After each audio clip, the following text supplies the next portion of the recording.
You want to go snowshoeing? You want to learn about snowshoeing? I'm in the Sierra Nevada mountains, Northern California.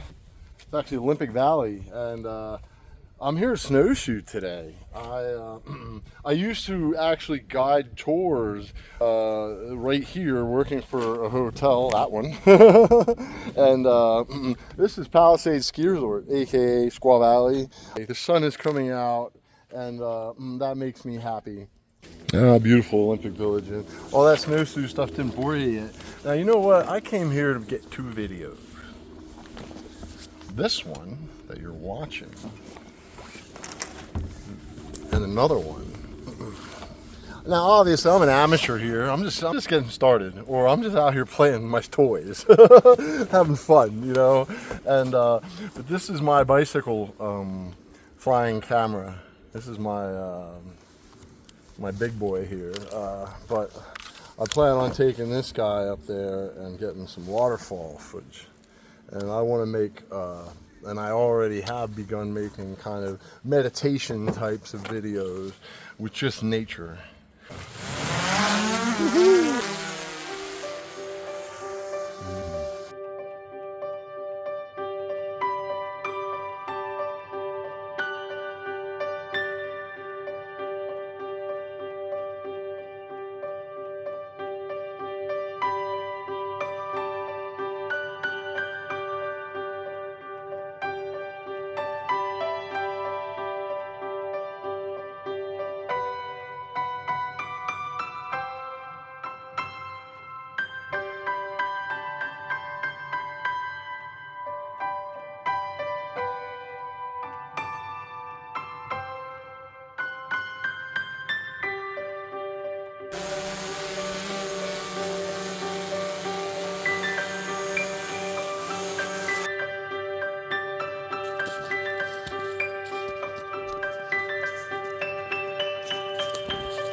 So beautiful out here. Snow falling from trees. Now here's a good example. You can see how the snow kind of caves in that way. So what we have here is kind of new snow. And at one point, this is as tall as me here.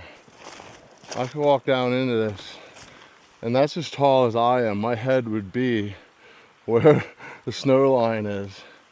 At one point this was entirely filled, and then the heavy snow, it would have enclosed it.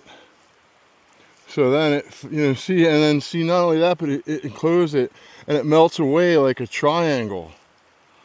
So then you don't even know. At one point it just caved in,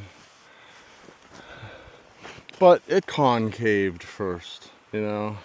Similar to this right here. But I really love seeing little stuff like this. That thing's only about 10 inches big. And it rolled down there. There's just a tiny little clump of snow that fell off the bush. I know it. And it just...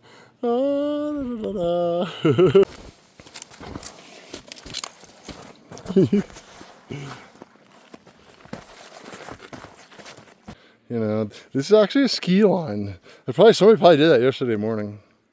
And then it's melted through. So I have a lot of water flowing under here. The way it's caved in, you know. Up there, here's another wet spot. Let's see, yeah. Water's coming down here. So I go out through here. I poke the ground. Make sure, and you can get a feel for the snowpack, how far the pole goes in.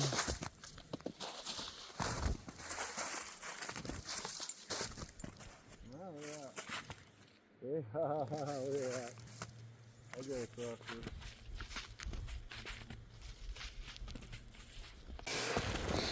Well, this here is what we came up for today.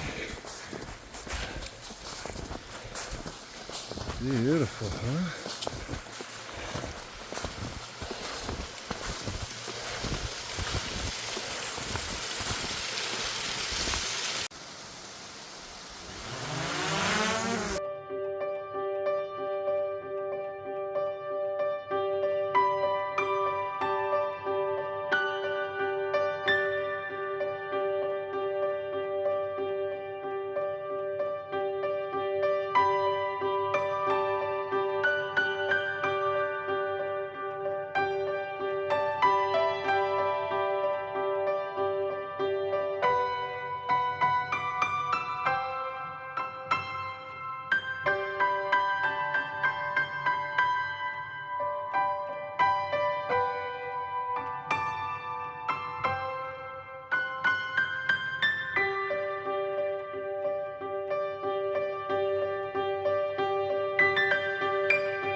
All right, I found this sled.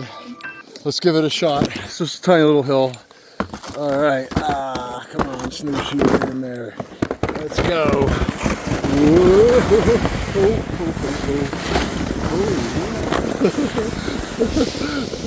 Crash.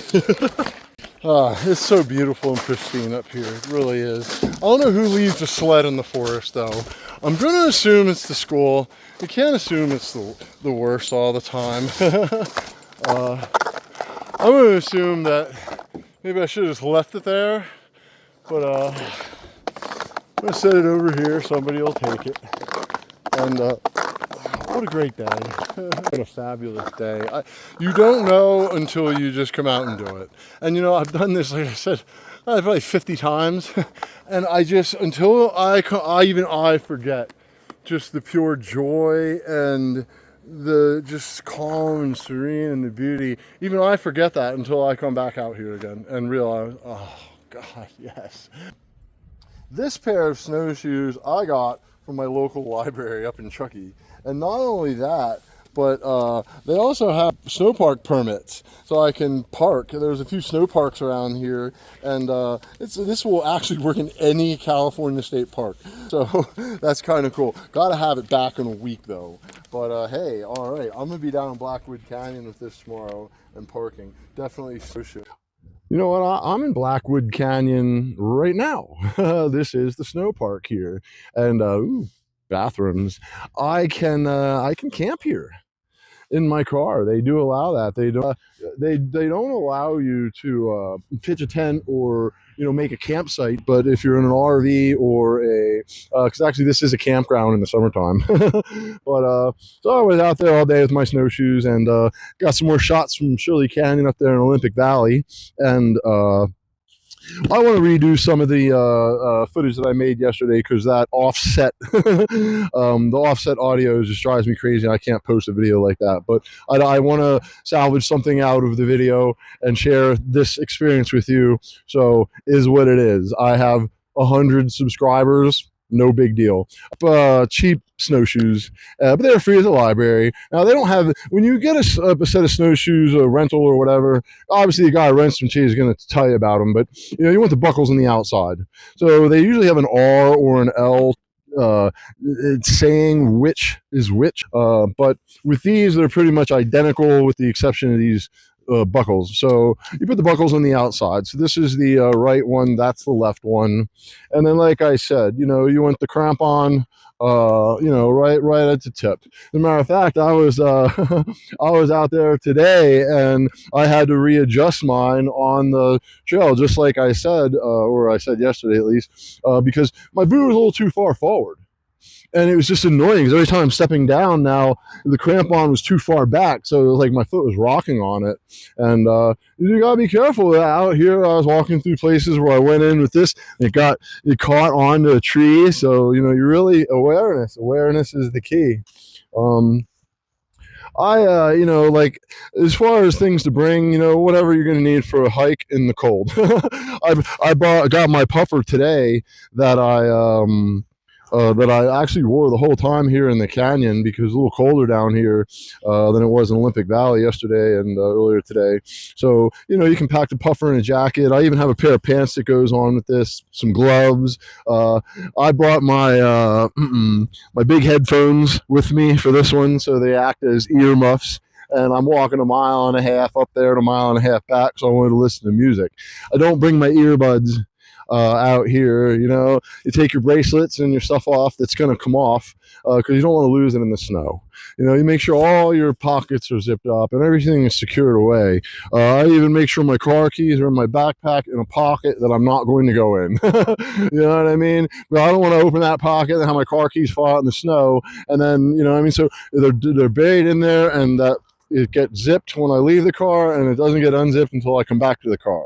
You see what I'm saying? So, like, certain stuff like that you use, are crucial that you cannot lose. I tell you what happens up here in Tahoe. Oh, I shouldn't tell you this, but it's Tahoe. People hide their keys. Like, I'm dead serious. Like, you just hide your car keys somewhere, and then you can know where they are under that rock right there. I'm just kidding. I know someone who. It's you'd be surprised. Okay, you know what? When you learn the real magic, because you can't share it. It's all it can be. There's some magic that because if you do that, if you talk about it, then you ruin it. So I had to stop myself there for a moment. Anyway, what do you got? You got snow boots? Get the poles. Now some of the poles are made little latches on them, and then they extend. Not this set. This is a twisty and out. You get to learn to use the mechanism. But some of them have these little latches. I like to make sure everything is tight. Because that way, if it's loose, it's coming apart on you. On the trail, and then you're gonna leave a little piece of plastic out in the out in the forest. You don't want to do that. But. So I love it. Hopefully that replaces the messed up audio. Now, I like to make sure they're all open. That way it's easy for me to get in there. Let's bring it down to the ground here. I got my boot on, so they're all good and open when I get in. Now this part is called a crampon, actually, what you see there, a little one and a big one here. And now that crampon, like, I want that crampon to be like right here, so that as I'm, I can dig that in and gain traction. So now I can slide my foot in there. This is why I want them open. See, even though I have them wide open, see, it's still a little, you gotta fuss with it.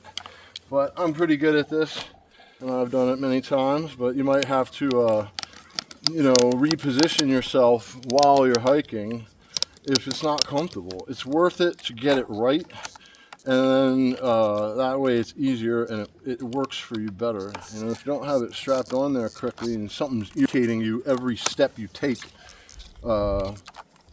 it's just not worth. Take the minute to get it right, and it won't constantly irritate you through the whole hike.